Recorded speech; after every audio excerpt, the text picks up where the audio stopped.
V9 న్యూస్కి స్వాగతం. నా పేరు కిరణ్ కుమార్. ఇప్పుడు హెడ్లైన్స్. ఈ నెల 13న మాజీ మంత్రి గుడివాడ అమర్నాథ్ కలెక్టర్ గారికి వినతి పత్రం.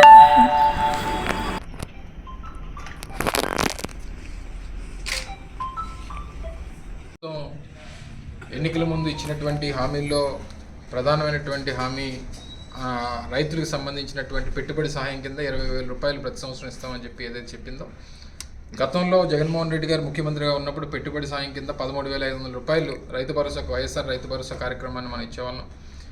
అయితే ఎన్నికలు అయిపోయి 6 నెలల పాటు ఎదురు చూసాం. పెట్టుబడి సాయం కింద 20,000 రూపాయలు అందిస్తారని, లేదా ప్రభుత్వం ముందుకొచ్చి ప్రకటన చేస్తుందని, లేదా మొన్న బడ్జెట్ పొందుపరుస్తారని చెప్పి అంతా చూసాం. ఎక్కడ కూడా లేదు.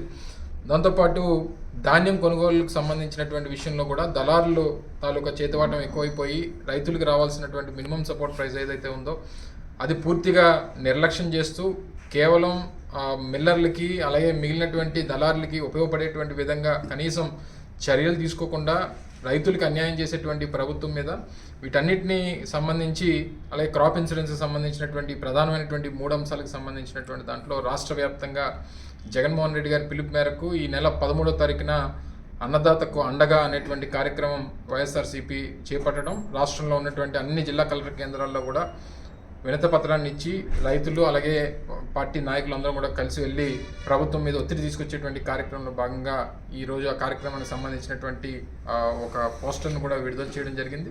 రేపు 13వ తారీఖున విశాఖపట్నం వాస్తవానికి అర్బన్ ప్రాంతం అయినప్పటికీ కొన్ని 2-3 మండలాలు గ్రామీణ ప్రాంతానికి సంబంధించినటువంటి మండలాలు కూడా ఉన్నాయి. దాంట్లో ఉన్నటువంటి రైతుల్ని అందరినీ కూడా తీసుకొని కలెక్టరేట్కి వెళ్ళి అక్కడ కలెక్టరేట్కి వినతి పత్రం ఇచ్చేటువంటి కార్యక్రమాన్ని చేపట్టబోతా ఉన్నాం. అలాగే కరెంట్ ఛార్జీల విషయంలో కానీ, లేదా పిల్లలకి ఫీజు రియంబర్స్మెంట్ విషయంలో కానీ ఇప్పటికే పార్టీ ఒక పిలుపునిచ్చింది. ఈ అన్ని కార్యక్రమాలు విజయవంతం చేసేటువంటి దానికి పార్టీ శ్రేణులందరూ కూడా సమాయత్తం కావాలని చెప్పి మీ ద్వారా కోరుతా ఉన్నాం.